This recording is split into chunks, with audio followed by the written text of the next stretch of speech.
Section 1. You will hear a young student, Andrew, ringing an employment agency inquiring about their services. First, you have some time to look at questions 1 to 7.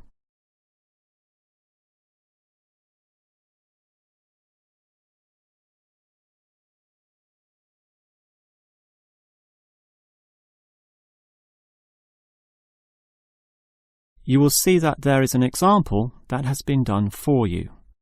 On this occasion only, the conversation relating to this will be played first. Hello, is this the AAA employment agency? Yes. Hi, I rang before. My name's Andrew Peterson. I rang you earlier and gave you my personal details. The student's name is Andrew Peterson, so Peterson has been written in the space. Now we shall begin. You should answer the questions as you listen, because you will not hear the recording a second time. Now listen carefully and answer questions 1 to 7. Hello, is this the AAA employment agency? Yes. Hi, I rang before. My name's Andrew Peterson. I rang you earlier and gave you my personal details. If you remember, I'm that student looking for work during the summer holidays. Oh, sure. Actually, I have your file right here. But we still need to add some further information. Yeah, that's what they told me, and that's why I'm ringing. What do you need to know? Well, we have to know your main level of education. It's a degree, I suppose. Yes, but I'm still doing it in engineering. It's quite interesting. Some of my friends are studying computing, though, so I'm interested in that also. Well, I'll just write in your main degree subject, engineering. We usually have a demand in computing, though. Have you worked with computers before? No, I just do some programming for fun at the university, but I almost got a job as a computer designer once. Actually, the only job I've ever had was as a car salesman, believe it or not. Well, at least you've had experience dealing with customers. What about hobbies, though? Sometimes they can help develop useful skills. In my free time I don't do much, mostly study. I play chess occasionally at the university chess club. That's right next to the tennis courts, but I'm not interested in that.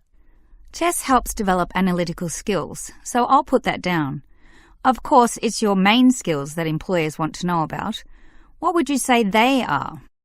Well, I'm in my 3rd year now, studying electrical machines and generating systems, but I'd say electronics is my best skill, much better than, say, my machine skills, which aren't so good, actually. OK. Machine skills are in demand, but so too are electronic ones, so we might be able to find you a part-time job in that field. But what sort of money do you expect to get? Oh, anything, really. I'd want the standard payment, let's say. What's normal? 1,000 a month? 1,500? I'll just put $1,200, OK? That's fine by me. When can you start? Say, within 2 days? Easily. Actually, less. In fact, just give me a ring and I'll be able to start immediately. Although I admit it'll take me a few days to get used to getting up early in the morning. OK, that's just about it. Unless you'd like to add anything else which may help with your application? Not really.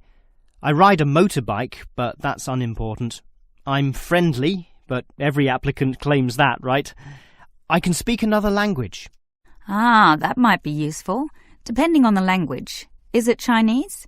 A Chinese speaker would go down well. Spanish, I'm afraid. You see, I grew up with some friends who came from South America. OK, I'll write that down, but I don't think it will help that much, sorry to say. Before you hear the rest of the conversation, you have some time to look at questions 8 to 10.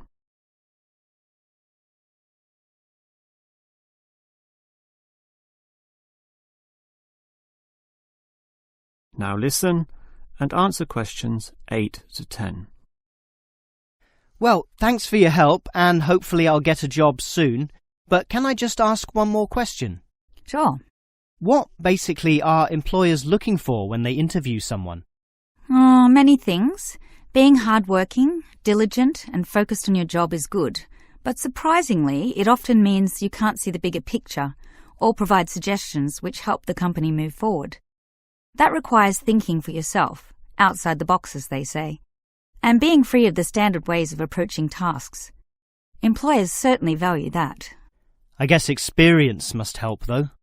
It depends. If it involved a routine job, one which didn't exercise your mind, it might not mean that much at all. But since companies are basically composed of people, it is important to be able to get along with others. There's no point in hiring someone whom the other employees don't like, right? That just causes problems. In fact, I would say that being friendly and approachable ranks far more highly than your academic qualifications. OK, and that's all assessed at the interview, right? Yes, and your qualifications, experience, and approach to the job, such as whether you can do different things, work overtime, or do long hours, is needed. But those latter qualities are pretty much standard. What may be more important is based on the fact that things inevitably go wrong. Mistakes are made, and someone's got to fix them in a way that creates the least disturbance. People with demonstrated abilities to do this are certainly regarded highly. I see. That's very interesting. That is the end of section 1. You now have half a minute to check your answers.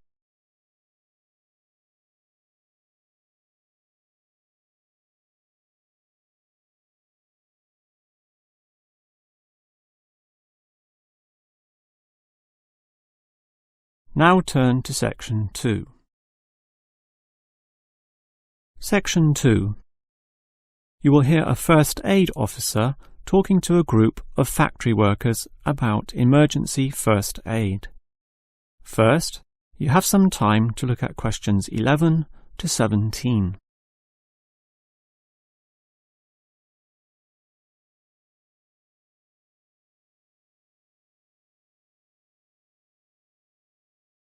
Now listen carefully and answer questions 11 to 17. Hello everyone. Now, you know why I'm here.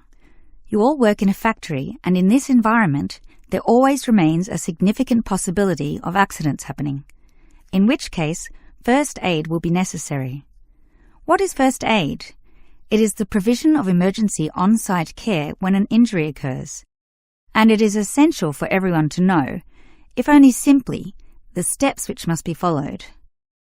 There are, of course, minor injuries which may happen, not needing further medical care beyond the intervention of the first aider, but you can never be sure, thus the following steps must always be followed. These can be abbreviated to the words Dr. ABC, in other words, DRABC.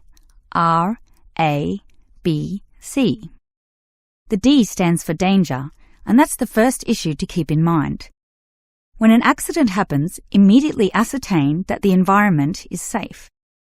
That, for example, nothing else will fall or break or cause accidents. If you, the first aider, are also injured, the problem is even worse. The R stands for respond. You must then ascertain the best response.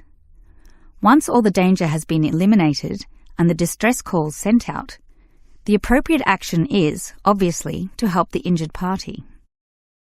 Alright, that leads to A, which stands for airway. In order to stay alive, all people need to have an open airway to allow breathing. A conscious person will automatically clear their own airway. But if unconscious, this may not happen. The brain is stopped or hindered from properly directing the body, and, obviously, in the worst case, death can result. For this reason, the injured person is normally put into the recovery position. Placed on the side, tilting the head back and ensuring that there are no blockages in the mouth. To free any such blockages, the back can be slapped or the chest compressed, allowing anything to be spat out. Now that the airway is free, check for B, or breathing. If breathing is not happening or is irregular, the first aider may have to assist with what is technically known as cardiopulmonary resuscitation, or more commonly, CPR. This involves breathing for the patient through mouth-to-mouth contact. while periodically massaging the heart through compressions to the chest. This combination allows blood and oxygen to flow around the body, keeping the patient alive, hopefully until medics, such as doctors, advanced first aiders, or ambulance staff arrive. Before you hear the rest of the talk, you have some time to look at questions 18 to 20.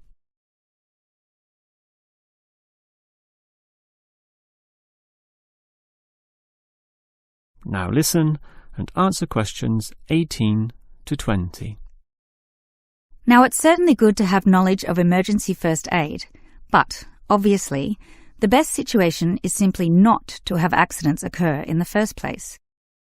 For that, you need to be aware of safety issues, but just saying "be aware" does not usually achieve much. It is more important to have an appointed person whose job is to ensure awareness and work safety. Safety inspections would obviously be part of their job, whereby they can make sure, for example, that the first aid boxes are fully equipped. Another idea is to put posters on the walls, but, interestingly, research has proven that these tend to be ignored, becoming just part of the wallpaper, seen but not put into practice. It is much better if everyone is just instilled to not be reckless, that is, to not rush into situations without thinking about the possibility of accidents. And instilling this mindset is part of the job of the safety officer. Some other suggestions are ongoing first aid training and no accident reward or star systems.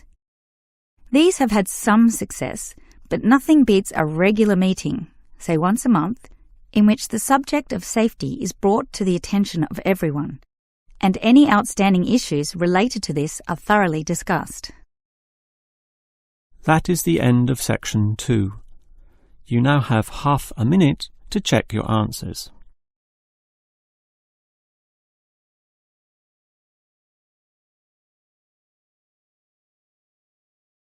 Now turn to section 3. Section 3. You will hear a conversation between a student and her professor talking about a summer course. First, you have some time to look at questions 21 to 24.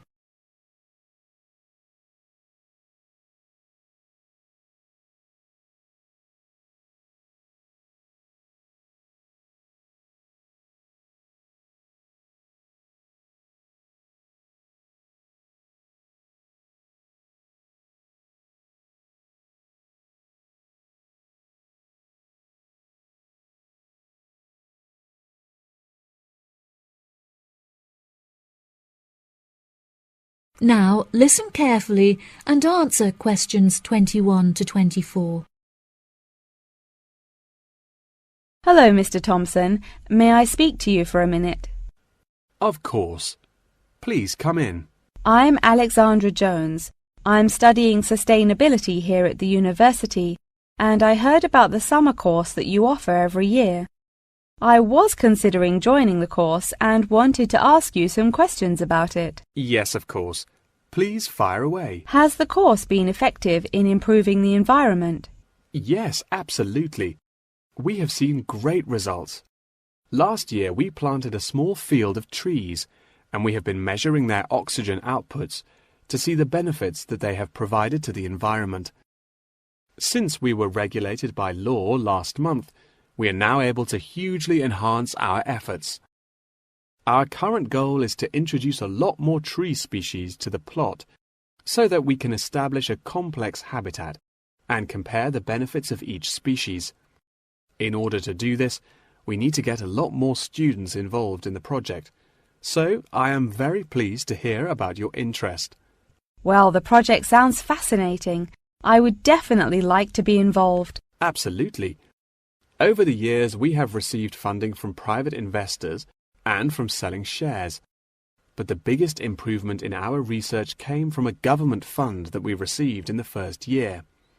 This has greatly improved the organization, and we have since won prizes for our research. Wow, how impressive!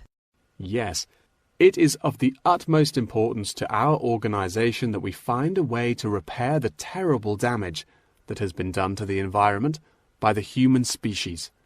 This is no small undertaking, and our resources still need management. But from reports taken of our studies, we have found that teachers and students have greatly benefited from field trips to the tree plantation. Yes, I visited the plantation myself on a field trip 2 years ago, and I found myself greatly impressed by it. We have received a lot of feedback from visiting groups, telling us how impressed teachers, researchers, and students alike have been during their visits. Due to the educational facilities that we have carefully structured, I know that the visits are useful and engaging for students, and that their experience is particularly special.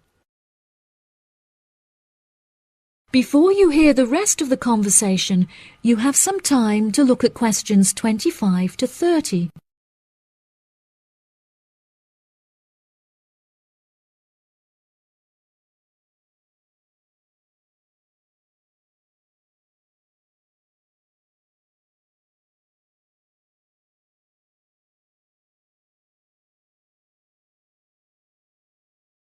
Now listen and answer questions 25 to 30. So, what is the particular focus of the organisation and the reports that it provides? I am personally very interested in soil erosion, so I knew that I definitely wanted to focus some of the report on this area. Before I set up the organisation, I looked up information on what areas were currently being researched, and I found that there were already studies into air pollution and water pollution. I obviously wanted to find a unique area to research, and so these were no good. I was tempted to look into the background of overgrazing, but the impacts of forest exploitation are far more devastating, and very little research has been carried out on this subject. So I decided that this should also form some focus for the report. Yes, that makes sense. What have you found to be the greatest benefits of the activities carried out by the organisation? I have found that the greatest benefits are not the ones that anyone can learn from a book, like how to collect data, but more importantly are life lessons that one can gain only from experience. Students who have partaken in the summer course have massively enhanced their confidence, which will prove invaluable for the rest of their lifetime. The people who partake in the summer course already know the importance of environmental protection, so it is not important that we spend time teaching them this. Students instead benefit from learning the importance of punctuality, as each day they have to wake up early to make sure that they are not late for their practical experience sessions. If I decide to attend the summer course, what will I be doing for the rest of the time when no activities are going on? Well, we unfortunately don't yet have a library on site, so you would be unable to read reference books, although you are obviously welcome to bring some books of your own with you. We offer a range of fun hobbies, such as games and painting, for students to participate in outside of their classes, so you could participate in one of these activities. We do not offer tutorials outside of the scheduled classes. However, you are free to interview teachers and ask them any questions you may have about the research. Well, the course sounds fantastic. I would definitely like to participate during the summer. Thank you so much for your help. No problem at all. Here is a form with all of the details. I look forward to seeing you there. That is the end of section 3. You now have half a minute to check your answers.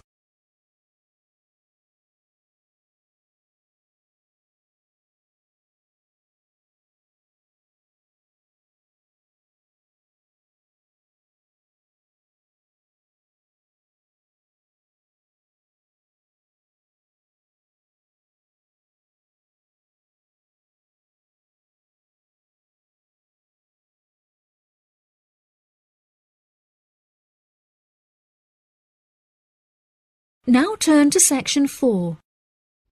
Section 4. The London Eye. Today I want to focus on some of the major sites that attract tourists to cities, and I am going to begin with the London Eye. The London Eye is London's newest major tourist attraction. It is a huge wheel designed to celebrate the millennium year 2000, so it's also known as the Millennium Wheel. It stands at Millennium Pier on the south bank of River Thames, close to the south end of Westminster Bridge, and within an easy walk of the Houses of Parliament and Big Ben.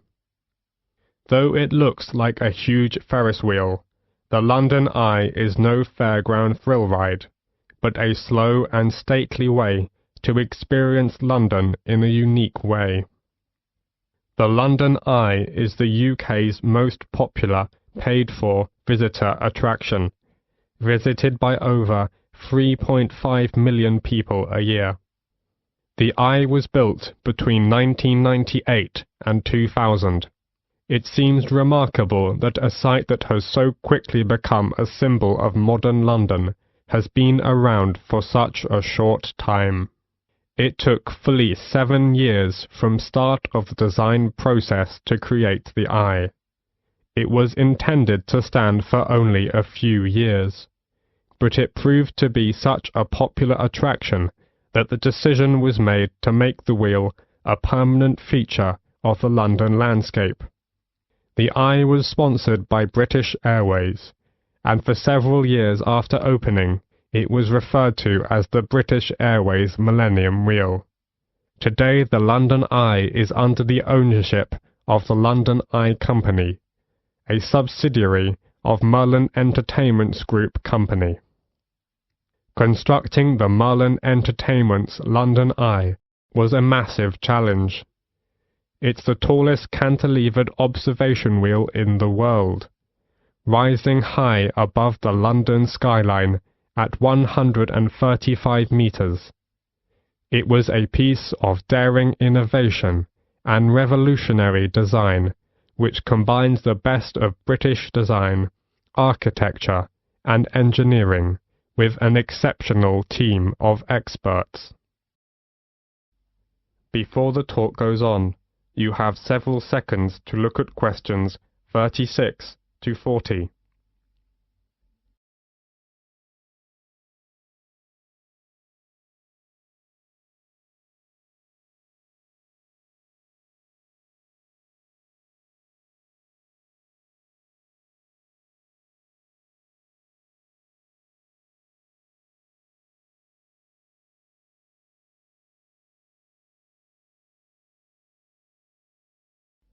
Now listen to the continued talk and answer questions 36 to 40 by completing the diagram. So, how is that great wheel held up? How did it get there? The starting point was, of course, the ground, and while parts of the wheel itself were still being constructed in various countries, tension piles were being driven into the ground beside the River Thames. This was the first step, and once these were securely in place, a base cap was installed over them as a kind of lock, with 2 giant plinths pointing up, onto which an A-frame was attached, like a giant letter. The wheel was supported on huge A-frame legs, made up of 2,200 tons of concrete on 44 concrete piles set 33 meters deep in the earth. All this took many months and incredible effort, but meant that the spindle could be installed, around which the great wheel would turn. The spindle itself was too large to cast as a single piece, so instead was produced in 8 smaller sections. Now the project really was in business, and the vast rim, with spokes like an outsized bicycle wheel, could be brought in. 64 spoke cables, which are similar to bicycle spokes, hold the rim tight to the central spindle, and the view was enhanced by the capsule design. Unlike traditional Ferris wheel designs that you might see at a local fairground, the passenger capsules were not suspended under the wheel. They were set within a circular mounting ring attached to the outside surface of the wheel. What this means in practice is that travellers within the capsule have a full 360-degree panoramic view, unhindered by spokes or wheel struts. And the last thing to be built is the first thing the visitor encounters, the boarding platform laid down underneath. The wheel does not usually stop to take on passengers. The rotation rate is slow enough to allow passengers to walk on and off the moving capsules at ground level. It is, however, stopped to allow disabled or elderly passengers time to embark and disembark safely. That is the end of section 4. Now you have half a minute to check your answers.